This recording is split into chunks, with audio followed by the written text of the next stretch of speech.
अब हम यहाँ हिंदी दिवस मनाने के लिए उपस्थित हुए हैं। आप सब जानते ही होंगे 14 सितंबर यानी कल हर साल हम हिंदी दिवस मनाते हैं, पर कुछ अव्यवस्थित कारणों की वजह से हम पहले ही आज दोपहर को मीन्स अब हिंदी दिवस मनाने का निर्णय लिया। पहले क्या आप जानते हैं हिंदी दिवस क्यों मनाते हैं? फर्स्ट, हिंदी क्या है? भाषा। कौन सी भाषा? हिंदी। राजभाषा, हमारी राष्ट्रभाषा, नेशनल लैंग्वेज। किसने बनाया था हिंदी को? राजभाषा किसने बनाया था? संविधान सभा बनाया था। बस किसके कहने पर? हिंदी साहित्यकारों। हिंदी साहित्यकारों ने। दरअसल जब स्वतंत्र के पूर्व ब्रिटिश वाले हम पर राज कर रहे थे, उस वक्त सबको एकजुट में लाने के लिए साहित्यकार అలాగే कुछ नेताओं ने सबको, पूरे जन एक साथ आकर स्वतंत्र की संग्राम में भाग लेने के लिए अगर हम क्या कर सकते हैं, ऐसे सोच में पड़े हुए तो उस वक्त हमारी हिंदी साहित्यकारों ने साहित्य के दौरान यानी गीत, कविता, शायरी, अखबारों के दौरान हिंदी भाषा को एक सूत्र बनाकर सबको एकत्रित किया था। सब जानते हैं 1947 को स्वतंत्र हुआ था हम। उसके बाद गांधी जी ने कहा था अगर हमारे देश को भी एक राजभाषा होगा तो अच्छा होगा। लेकिन यहाँ कौन सी भाषा को चुने राजभाषा के तौर पर? हमारे देश में बहुत सारी भाषाएं बोले जाते हैं, बहुत सारे स्टेट्स, राज्य है, तो किस भाषा को चुने? इस विवाद को बहुत दिन चलाया गया। उस दौरान हमारी भाषा हिंदी, उसे और उसके साथ अंग्रेजी, ये दोनों भाषाओं को राजभाषा बनाने का एक निर्णय लिया था। पर अंग्रेजी हमारी भाषा नहीं, हमारी मातृभाषा तेलुगु, यानी आंध्र प्रदेश और तेलंगाना स्टेट्स में तेलुगु हमारी मातृभाषा।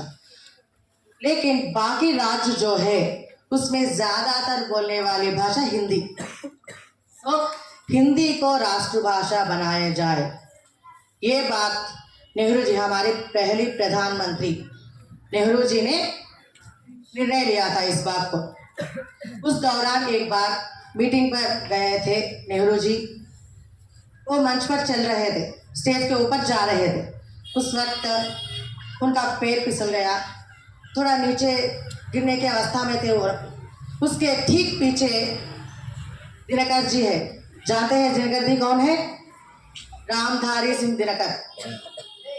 मेरे ख्याल से 10वीं और 9वीं कक्षा वालों को अच्छे से मालूम होगा। पिछले साल भी, इस साल भी है हमारे पुस्तकों में रामधारी सिंह दिनकर जी के बारे में। न्यू सिलेबस में निकाल दिया गया था, पहले सिलेबस में था इनके बारे में। ये थे इनके पीछे, ठीक पीछे। उन्होंने उसे अपने हाथ से नेहरू जी को गिरने से बचाया था। तब नेहरू जी ने बोला था एक वाक्य, दिनकर जी आप तो हमें गिरने से बचाया, धन्यवाद आपको, ऐसा कहा था। तब दिनकर जी ने कहा था कुछ मजाक की वजह से, जब भी हमारे देश में राजनीति गिरने की अवस्था में थी तब आपको उठाने वाला हम ही तो है, साहित्यकार। ये तो सच बात है। अगर हम किसी भी अवस्था में हो, चाहे वो एंटरटेनमेंट फील्ड हो, राजनीतिक हो, धार्मिक हो, किसी भी रंग में उसकी ऊंचाई तक लेने वाली, उसकी उपयोग करने वाली चीज क्या है? साहित्य, यानी म्यूजिक, संस्कृति, हमारी संस्कृति यही है। इस तरह उन्होंने कहा था। तब नेहरू जी ने कहा था ठीक है, आप सही कहा था। इस वजह से पहले ही मैंने राजभाषा हिंदी के तौर पर लेने का निर्णय तो लिया था, लेकिन आपकी बात इस पर और गहराई डाल रही है। इस साहित्यकारों में रामधारी सिंहर के साथ साथ दादा कालेश्वर जी, मैथिली शरण गुप्त, हमारे मनुष्यता लेसन का कवि मैथिली शरण गुप्त, सुमित्रानंद पंत जी, सेठ गोविंददास जी, ऐसे बहुत सारे साहित्यकारों ने हमारी हिंदी को एक ऊंचाई तक लेकर गए थे। उनमें से खासकर त्योहार राजेंद्र सिंह था। वही थे जो जोर देकर हिंदी भाषा को हमारी राजभाषा बनाया जाए, इस बात पर जोर देकर सबके दबाव डालकर आज हिंदी इस मुकाम पर है, तो उसकी वजह से सब भी है, खासकर उनकी वजह से। दरअसल 14 सितंबर त्योहार राजेंद्र सिंह जी की जन्मदिन, उनकी 50वीं जन्मदिन पर पहली बार 1953 में हिंदी दिवस मनाया था। तब से हर साल हिंदी दिवस मनाने का रिवाज जारी है। इस तरह हिंदी दिवस मनाने का रीत बन चुका है। हिंदी दिवस के बारे में तो जान चुके हैं हम। किसी भी भाषा को समझने के लिए, अच्छे से सीखने के लिए उसके अंदर की गहराई और उस भाषा में क्या है, कौन सी अक्षरमाला है, उसका व्याकरणांश, उसके तहत कौन कौन सी भाग है, उन सबका जानना सीखना जरूरी है। इसीलिए हमारे देश में, बाकी राज्यों में हिंदी पहले सब्जेक्ट उसको, पर हमें दूसरी सब्जेक्ट बनाकर दिया गया। यहाँ सब लोग हिंदी से डरते हैं, पता नहीं मुझे क्यों डरते हैं। हिंदी दरअसल बहुत आसान सी सब्जेक्ट है। अगर हम अच्छे से प्यार से सीखने की कोशिश करेंगे तो। मैं कोशिश कर रही हूँ आप लोगों को हिंदी सिखाने के लिए। मैं भी बात करने के लिए कोशिश कर रही हूँ। अगर थोड़ी बहुत गलतियाँ होंगी तो क्षमा कीजिए। इस तरह हमारी हिंदी को बहुत अच्छा मौका मिला है अब। लेकिन जब अंग्रेजी माध्यम आ गया था, अंग्रेजी माध्यम में पढ़ाई करने की शुरुआत हुई थी, तब से एक तरफ हिंदी, दूसरी तरफ तेलुगु, जो हमारी मातृभाषा, एक है हमारी राजभाषा, दोनों गिरने लगे। सारे माता पिता जो है उनका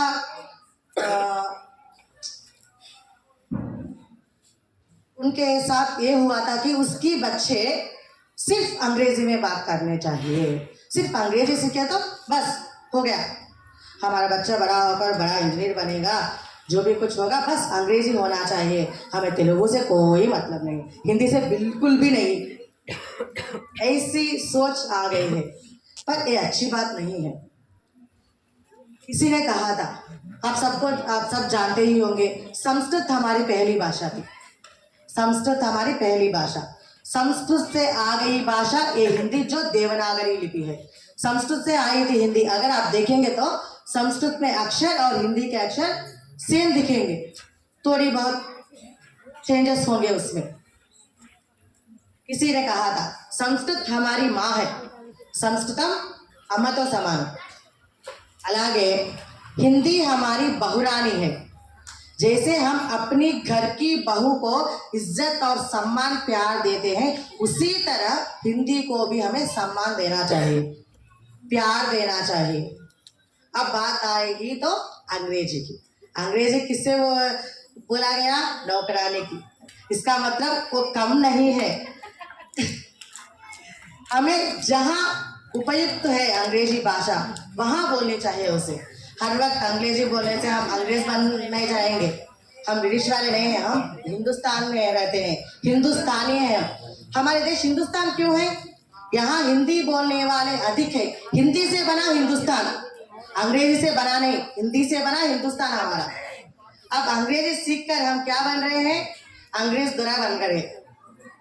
सही है या नहीं?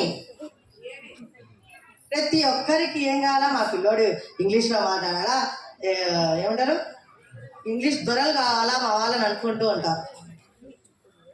కానీ మనం మూలం ఏదైతే ఉందో దాన్ని ఎలా మర్చిపోతున్నాం అనేది ఎవరు ఆలోచించడంలా.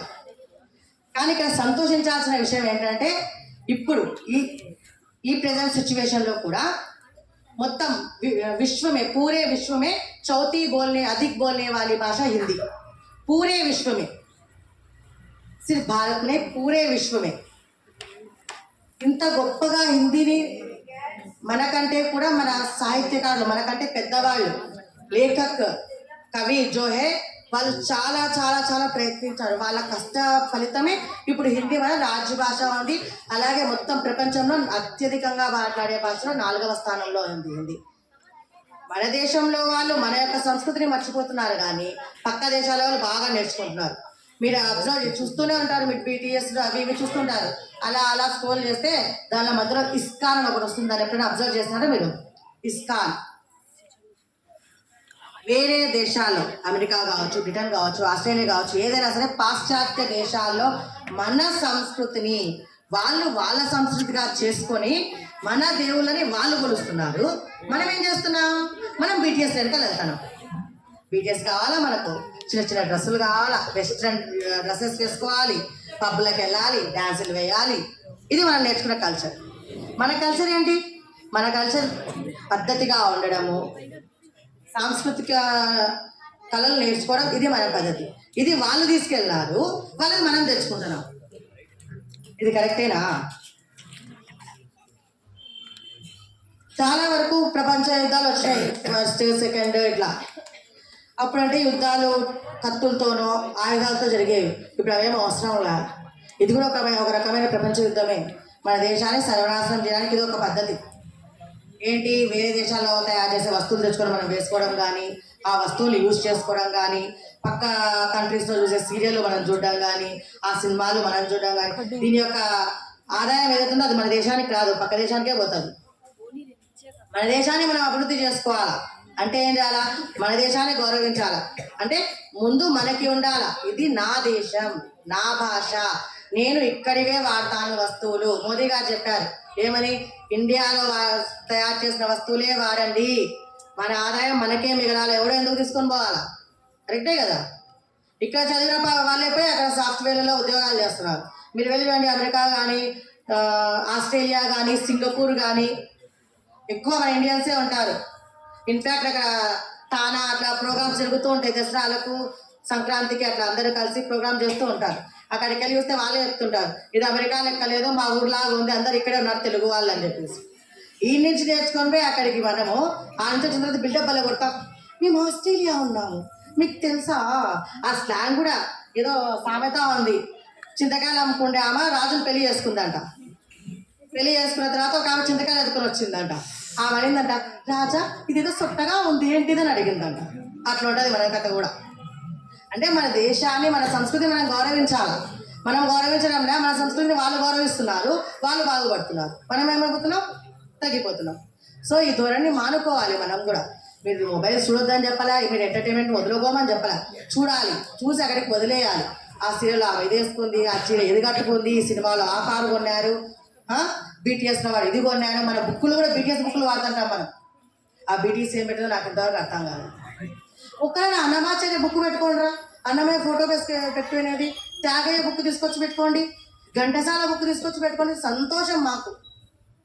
ఎవడో వాడు V అంట, C అంట, G అంట, వాళ్ళ ముట్టులు కూడా తెలియదు సరిగ్గా, వాళ్ళ వెనక పడబడుతుంటాం మనం. సో ఆ ఫ్రస్ట్రేషన్ అంతా బయటకు వచ్చేస్తుంది. ఎనీవే మనం మన భాషని గౌరవించుకుందాం ఫస్ట్ ఆఫ్ ఆల్. అలాగే ఈ విధంగా మన దేశాన్ని అత్యున్నత స్థాయికి తీసుకుపోవాలనే ఒక ఉద్దేశంతో ప్రతి సంవత్సరం 14వ తేదీ సెప్టెంబర్ 14th హిందీ దివస్ జరుగుతుంది. అలాగే జనవరి 10 విశ్వ హిందీ దివస్, అంతర్జాతీయ హిందీ దినోత్సవం 2 సార్లు జరుపుకుంటాం మనం సంవత్సరంలో. సెప్టెంబర్ 14 ఒకసారి, జనవరి 10 ఒకసారి.